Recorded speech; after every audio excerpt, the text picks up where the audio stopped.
Miren este lugar que es muy diferente, estamos como a 10 minutos de casa y toda esta zona está llena de locales de todo tipo. Miren, ahí hay como de vestidos de noche,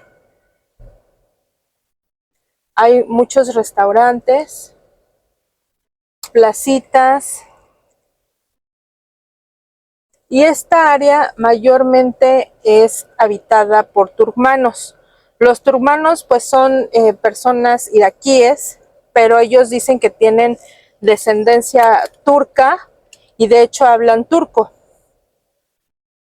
Aquí también ya hay muchos anuncios de pues en turco.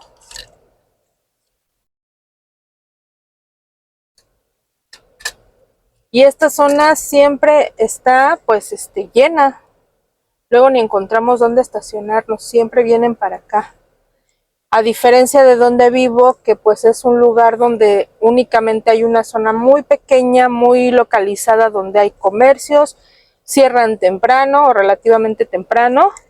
Y aquí no, aquí está muy noche, está abierto. La mayoría de los restaurantes tienen algún tipo de menú turco. También hay población árabe, pero es minoría. Y fíjense que un dato curioso, amigos, es que la mayoría de los turkmanos practican la religión cristiana. Entonces, pues imagínense toda esa mezcla, ¿no? Que hay en un lugar tan pequeño, mezcla tanto de lenguaje, de cultura, de nacionalidad. Es algo muy enriquecedor.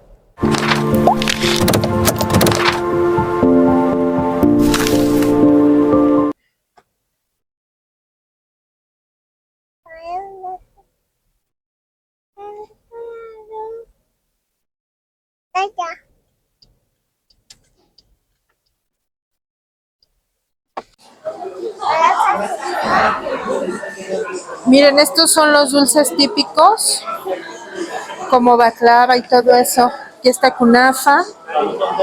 Inshallah les voy a enseñar a hacer el kunafa, es de mis favoritos. Pero en esta ocasión, como les comentaba que aquí la mayoría tienen algo en su menú que es turco, quiero probar algo que a mí me encanta. Aquí venden el smit, que es un pan clásico en Turquía. Ese lo encuentran en todos lados. Ahí en la calle los venden. Es este que está aquí como rosquita. Vamos a pedirnos a ver si encontramos el pide, que es un pan que a mí me gusta mucho también turco. Entonces vamos a pedir este. No había el pide, pero este es muy parecido en cuanto al pan, pero está relleno de queso. Vamos a probar qué tal está. La última vez que vine, que probé el pide, está exactamente igual de sabor a los que hacen en Turquía. Exactamente igual, y por eso me gusta venir a este lugar, porque tienen exactamente el mismo sabor. Este es el postre que se pidió mi esposo, que se llama katmer, y está muy raro porque es como el hojaldre de la baklava, pero le ponen plátano, le ponen pistache, tiene plátano y tiene chocolate. A mí la verdad no se me antoja mucho, pero pues vamos a ver qué tal, amigos.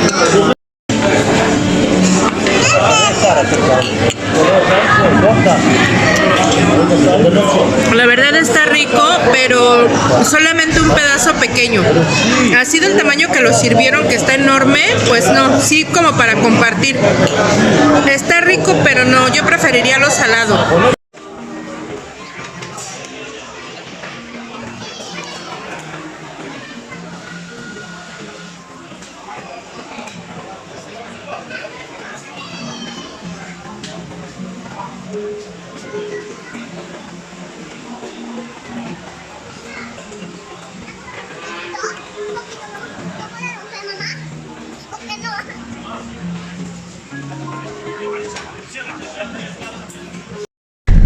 Amigos, pues ya vamos de regreso a casa y fíjense allá a lo lejos cómo se ve ese fuego.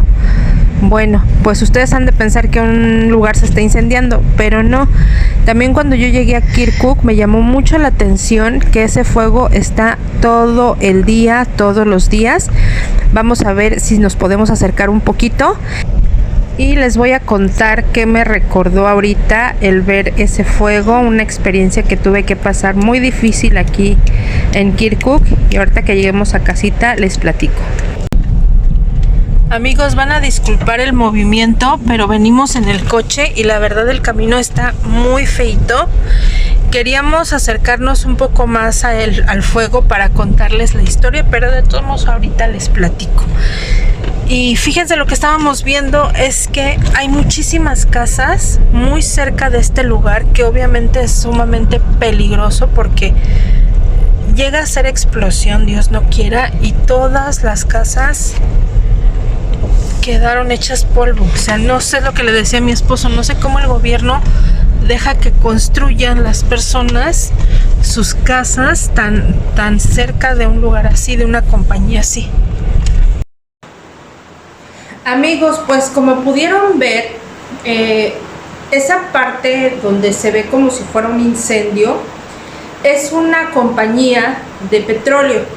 Y 24 horas durante todo el año está prendida ese fuego ahí, que es parte del proceso por el cual trabajan. Y fíjense que me estaba acordando de algo, de una historia que les voy a compartir. Yo he visto muchos mensajes que ustedes me hacen el favor de compartirme, donde me dicen que están en planes de venirse a vivir a Irak, que conocen a alguien de aquí.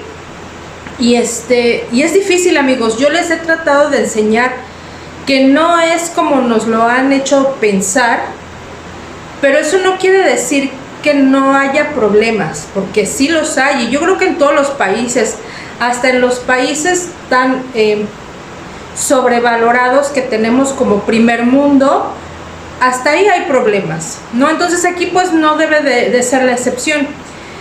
Y fíjense que en el año 2017, yo llegué aquí justamente en ese año, en marzo, y en octubre, por ahí de septiembre, octubre, se empezó a escuchar mucho el tema en las noticias acerca de un referéndum que querían hacer para buscar la independencia de Kurdistán.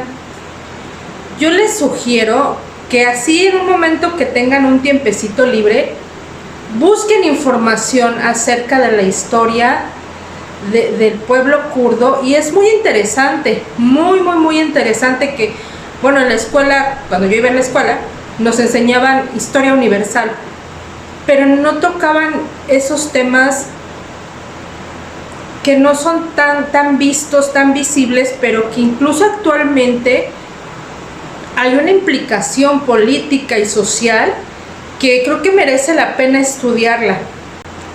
Pero bueno, el pueblo kurdo ha padecido el que nunca se les reconozca como tal.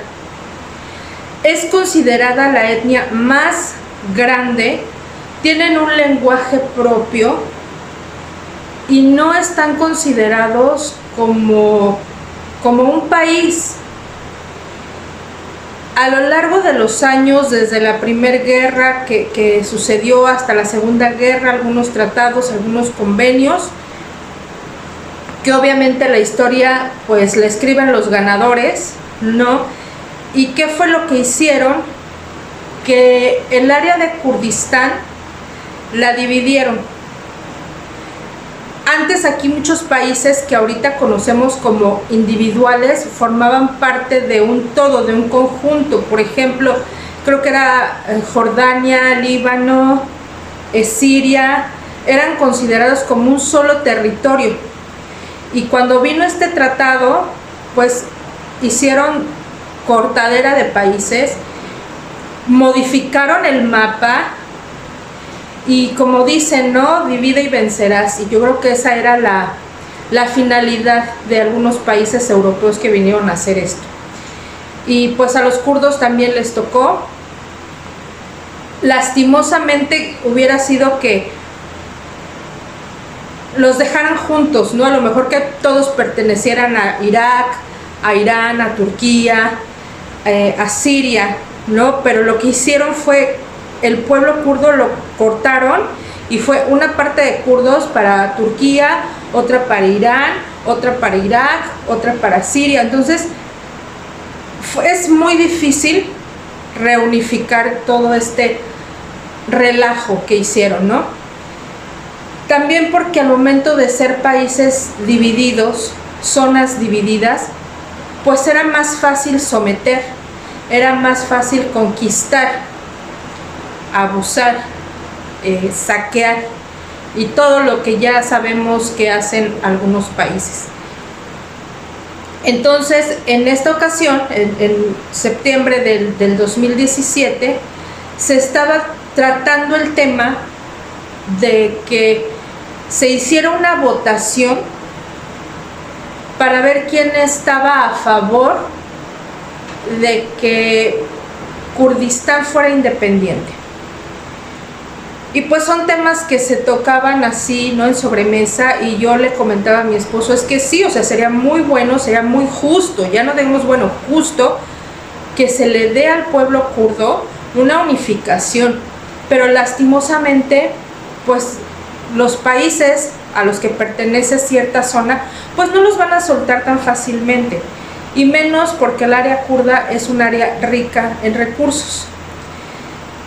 Y aparte no creo que tengan la planificación de ya empezar a trabajar con un pasaporte propio, con una moneda propia, con un gobierno propio. No, todavía no está esa madurez. Pero bueno, yo recuerdo que salíamos a las calles y era de verdad que algo festivo.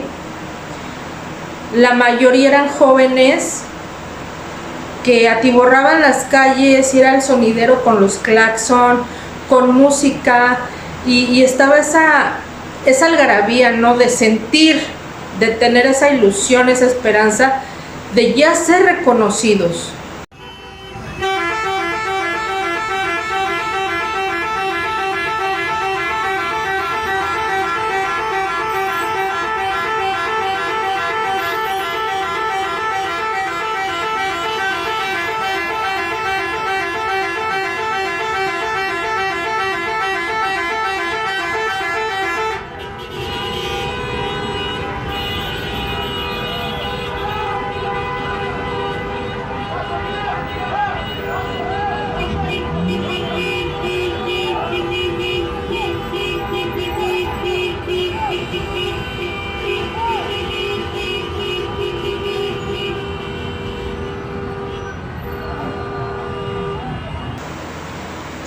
Y todo cambió el 15 de octubre. Obviamente las votaciones salió a favor, no ganó la mayoría que querían la independencia del pueblo kurdo, pero como les dije, ningún país lo iba a permitir tan fácilmente. Entonces nos fuimos a dormir con las noticias de tensión, de cómo el gobierno aquí en Irak iba a manejar esa situación. Y yo creo que ha sido la experiencia más dura, más difícil de toda mi vida, porque en ese tiempo mi esposo todavía tenía a su primera esposa. En esa noche él estaba conmigo en la casa, yo me fui a dormir, él estaba viendo las noticias. El gobierno estaba muy tenso, diciendo que se calmaran, que ni se emocionaran, que no iba a pasar nada y que mejor ya pues no hicieran esto más grande. Y recuerdo que a la mañana siguiente mi esposo me levantó y me dijo, María, haz una maleta, nos tenemos que ir. Y fue un balde de agua fría para mí, amigos, porque le pregunté qué pasa. Y me dijo, es que la armada iraquí viene en camino y van a tomar el área de Kirkuk, o al menos puede haber un enfrentamiento entre lo que eran los peshmergas, que es como la milicia kurda, porque yo llegué a Kurdistán, Kirkuk era parte de Kurdistán. Y entonces venía la armada iraquí, no los peshmergas, que son la milicia kurda, y no sabíamos qué iba a pasar, si iba a haber algún enfrentamiento, si iban a tomar a la fuerza, no sabíamos nada. Y fue como que, ok, ¿cuántos días nos vamos? ¿A dónde vamos? ¿Qué me llevo? ¿Cuánta ropa? O sea, sabía que teníamos que irnos. No sabía si íbamos a regresar, cuándo íbamos a regresar, y por la forma tan tensa que se estaba viviendo esta situación, no sabía si al regresar íbamos a encontrar una casa en pie. Y recuerdo que, pues, ¿dónde metes en una maleta? ¿Dónde metes tantas cosas, no? Que quisieras llevar contigo, que quisieras salvar. Traté de llevar, ahora sí que lo indispensable, documentos, ropa. Gracias a Dios en ese tiempo no estaba mi hija. Y tratamos de irnos con eso. Y recuerdo que yo tenía un gato. Pues yo cargué con mi gato. Amigos, yo no iba a dejar a mi gato. En un video anterior les platiqué de cómo fue mi relación con la primera esposa, y creo que esta situación fue un parteaguas para cómo se iba a desarrollar nuestra relación, porque era la primera vez que nos íbamos a encontrar. ¿Por qué? Porque teníamos que pasar a su casa por la esposa, por los hijos e irnos. De hecho, mi esposo ya le estaba también hablando por teléfono y le dijo: alista ropa de los niños, tenemos que salir.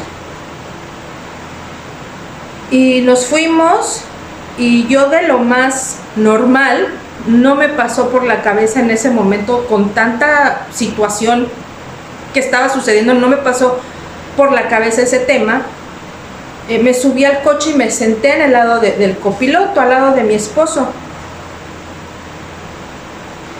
Y el área donde ellos vivían era un área que todavía no estaba muy poblada, había muchos espacios entre casas y casas, había algunos que todavía estaban como en obra negra, y de ahí yo ya empecé a sentir miedo, porque al llegar a esa zona se empezaban a escuchar pues detonaciones, y por el mismo vacío de la zona se escuchaba en eco. No se podía distinguir ni de dónde venía, ¿no? Pero se empezaban a escuchar. Ahí sentí miedo, amigos. Ahí ya empecé a notar la gravedad del problema. No sabía qué hacer. Obviamente colapsó el internet, colapsaron las señales telefónicas. Y recuerdo a la mujer así asomada en la ventana del segundo piso, diciendo que ella no iba a bajar y que mucho menos iba a entrar al coche si yo no me pasaba al asiento de atrás. En ese momento pues yo todavía no entendía mucho el kurdo y no sabía qué estaba pasando, nada más vi que estaba ahí discutiendo con mi esposo, para variar. Y hasta que mi esposo me dijo, le dije yo: ¿qué pasa? Y ya me explicó, pues es que dice que no va a bajar hasta que no te vayas tú para atrás. Mi esposo siguió hablando con ella, en ningún momento me dijo vete para atrás, o sea, no me dijo nada. En esa zona había también familiares de mi esposo, y era tal mi miedo que yo dije, qué vieja tan, ¿no? Porque yo creo que en una situación así, eso es lo que menos importa. Y recuerdo que por el retrovisor yo vi que venía un coche del hermano de mi esposo. Me bajé del coche, abrí la cajuela, saqué la maleta, iba ropa de mi esposo, pero con la pena, yo también necesitaba mis cosas. Y el hermano de mi esposo se detuvo y le dije, ¿me puedo ir con usted? Me dijo, por supuesto que sí. Él iba con su esposa y atrás iba su hijo, entonces yo me senté atrás, ¿no? del asiento, con mi gato obviamente. Pero yo traía mucho coraje, o sea, tenía el miedo de la situación, pero yo también estaba pensando, bueno, ¿por qué? ¿Por qué en una situación así? ¿Por qué no dejar un poquito la arrogancia de querer marcar un territorio, de querer sentirse más o superior a mí? Y esto no es cuestión nada más de primera o segunda esposa. Yo creo que en la vida uno no se puede ir manejando con esa actitud de que yo merezco más, yo soy más, yo puedo más. No me checa esa situación. Cuando ya íbamos de salida, era un tramo pues que normalmente lo recorríamos en, ¿qué serían? Desde la casa de mi suegra hasta el lugar a donde llegamos. Yo creo que hacíamos una media hora, 45 minutos, pero estaba eso de verdad que atiborrado, no podíamos pasar. Iban los coches a vuelta de rueda, todo estaba lleno, no podíamos avanzar, o sea, era horrible, horrible cómo se estaba viviendo. Y en un momento nos llegamos a encontrar el coche del hermano de mi esposo y de mi esposo, y la señora está como que volteó hacia ver y le hizo así. Y ahí fue cuando dije, no, mamacita, te topaste con la broma de tu zapato. No sé si decir si me arrepiento o no, pero en ese momento sí estábamos pasando por una situación difícil, pero también estaba un poquito de que yo no voy a permitir que para que alguien se sienta más, a mí me hagan menos, porque yo no sería capaz de sentirme más que nadie. Y pues yo creo que me salió también ahí lo mexicana, lo latina, chilanga, de la náhuatl. O sea, imagínense, uno es banda, amigos. No sé si hice bien o hice mal, pero en el momento yo sentí que dejé las cosas claras. Entonces, como no avanzábamos, como estábamos ahí atorados, que ahora lo veo al tiempo, a la distancia, y de verdad que mi esposo, a pesar de todo, nunca me dejó, porque como no podíamos pasar, él le habló a uno de sus sobrinos que iba en otro coche y le dio su coche para que lo fuera manejando. Y él salió y se detuvo ahí en el coche donde estaba yo con el hermano, y estábamos ahí, o sea, él estaba ahí conmigo. Pero yo ya tenía a la señora en la mira, ¿no? Entonces fue así como que nadie se la esperaba. Agarré a mi gatito y le dije al hijo del hermano de mi esposo, le dije, oye, te encargo a mi gatito. Abrí la puerta, me caminé a donde estaba el coche de mi esposo, le toqué la puerta a la señora y lo mismo, o sea, con una cara que me veía así de, y así como que me iba a abrir, y como que me dijo así como que abriéndome un poquito, ¿no? Y pues ahí, mis amigos, que ya se le prendió la mechita a la mexicana loca, que le abrí la puerta así a jalón. Y pues, ay, me da vergüenza, amigos, pero es que así pasaron las cosas. Y pues la agredí físicamente, prácticamente eso fue lo que hice. Y yo durante mi vida, mi adolescencia, mi juventud, me he topado con personas que me han enseñado bastantes cosas de la vida, y una de ellas fue a no pelear como mujer.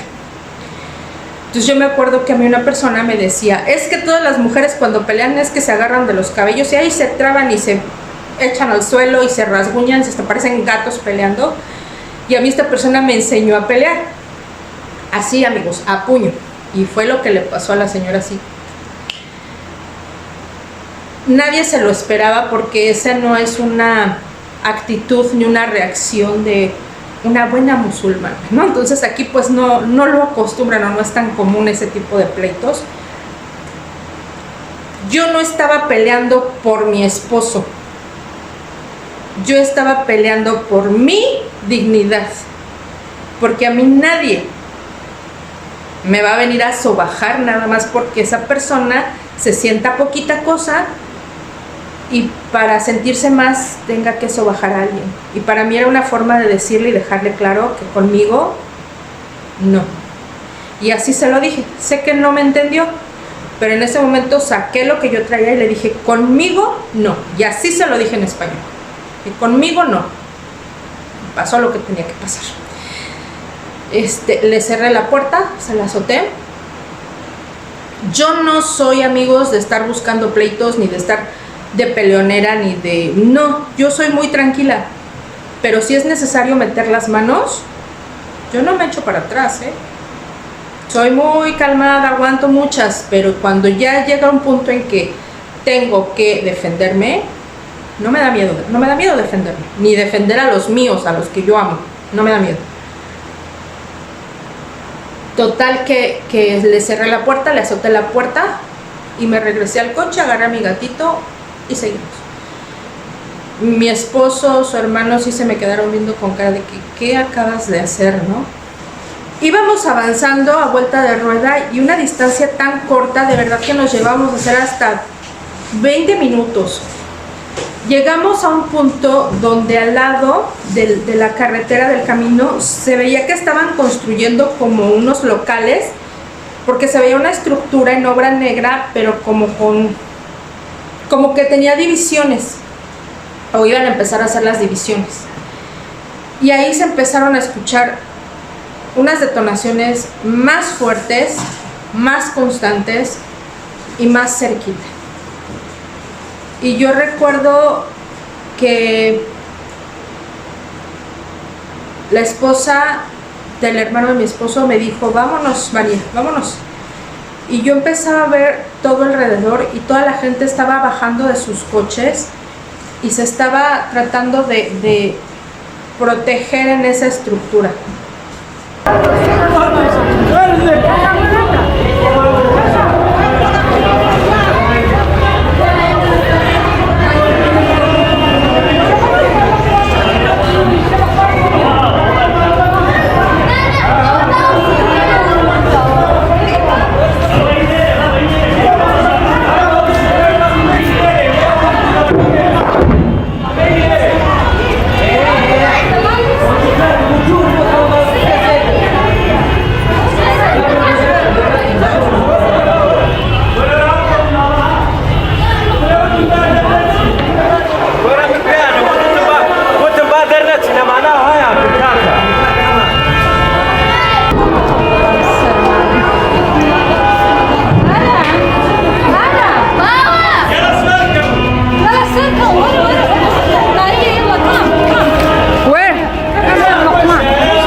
Yo en ese momento, amigos, sentí que ya iba a colgar los tenis.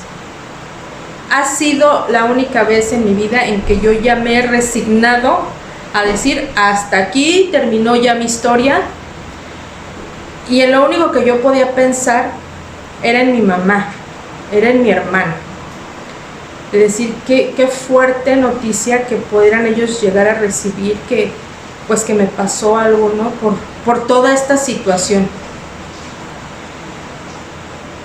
Yo trataba de ver qué estaba sucediendo, yo no entendía nada. No vi yo a la señora con los hijos, yo traté de ver dónde estaban, porque sabía que a lo mejor mi esposo estaba con ellos. Y ya cuando de repente me di cuenta, pues mi esposo estaba enfrente de mí. Y nada más me decía, María, hazte para atrás, vete a la esquina, hazte para atrás. Y yo quería ver qué estaba pasando, quería saber qué estaba pasando. Fue una situación muy triste, muy lamentable, porque una de mis cuñadas acababa de tener a su bebé, estaba de meses. Y aparte uno de sus hijos ya grandes estaba sirviendo a los Peshmerga. Entonces de repente la vi a ella con la bebé en brazos y su hijo uniformado como Peshmerga enfrente, tratando de proteger a su mamá. Obviamente pues su misión o su deber es proteger a todas las personas, pero él estaba ahí cerca de su mamá. Y pues mi cuñada así con bebé en brazos. No, fue horrible.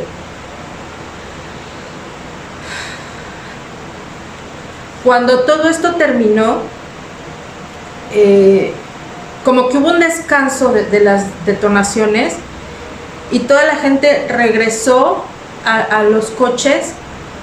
Y yo recuerdo que yo iba con mi gato, yo no soltaba a mi gato. Y yo recuerdo que yo llevaba a mi gato y yo iba a correr al coche del hermano de mi esposo.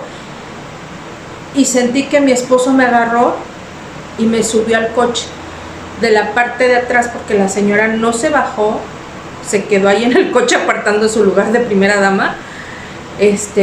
Y recuerdo que atrás iban los niños, 2 de los niños, y abrió la puerta, me metió a la parte de atrás, él se metió al coche y arrancamos. Y tratamos de seguir el camino. Y por el camino había una zona donde mi esposo antes estaba trabajando y se metió ahí. Pues ya como que pudimos descansar, esperar que todos los coches terminaran de pasar. La señora estaba de verdad que muy mal, muy enojada. Yo ahí pude ver una de las diferencias muy claras entre las mujeres de aquí y nosotras como latinas, porque yo recuerdo que estábamos en una oficina y estaba una mesa larga, y cuando entramos yo me subí, me acosté ahí, yo lo que quería era dormirme, perderme, dejar de pensar en todo lo que estaba sucediendo, y ellos estaban discutiendo, y la señora se iba a salir de la oficina muy enojada, y mi esposo le dijo, aquí te quedas, y de verdad que la señora se quedó callada y bajó la cabeza y ahí se quedó, cosa que pues yo como mujer latina no puedo. O sea, sí está el respeto que le debo de tener a mi esposo, pero yo no puedo, o no lo he intentado y ni lo quiero intentar, llegar al punto de agachar la cabeza y decir, sí, lo que tú digas, ¿no? Fue bien complicado. No podía hablar con mi mamá. Cuando yo le llegaba a hablar a mi esposo, yo lo único que quería saber era qué estaba pasando. Quería tener contacto con mi familia. Y cuando yo le preguntaba algo, pues como nos comunicábamos en inglés, decía, ¿están diciendo algo en las noticias? ¿Tiene señal de internet? No, la señora se ponía pero como ogro. Y así tal cual le decía a mi esposo que no me hablara. Y entonces, pero ¿por qué no le voy a hablar, no? Es que están hablando de mí, seguramente están hablando de mí. Y así se ponía en un plan. Y ahí entendí también por qué ya tenían ellos tantísimos años de problemas, desde antes que yo figurara en el mapa, muchísimo antes. Ya después de un tiempo ya era un poquito más fácil continuar el camino, pero aún así íbamos a vuelta de rueda. Y ya llegamos a la casa donde nos hospedaron, no nada más a mí, sino a otro de los hermanos de mi esposo, que íbamos casi juntos en los coches durante el camino. Y cuando llegamos ahí nadie me conocía, pero todos ya me tenían en que era yo la que había agredido a la primera esposa. Y sorpresivamente me encontré con un buen recibimiento. Les digo que aquí las mujeres son bien extrañas, pero me recibieron muy bien, me aplaudieron que haya yo actuado de esa forma, me cobijaron, me protegieron mucho, me pusieron en un cuarto aparte de donde estaba ella, me llevaron comida, eran muy hospitalarios conmigo.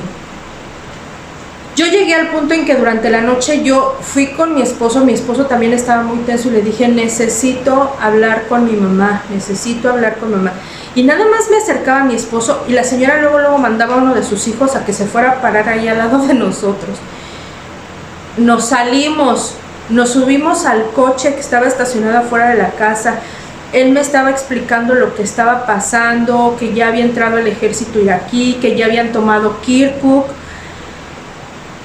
Y estábamos en eso y yo también estaba tratando de comunicarme con mi mamá y bajó la señora de verdad que como perro guardián y se puso al lado del coche donde yo estaba y así tocando, ábreme, ábreme. O sea, no, de verdad que yo estaba ya harta.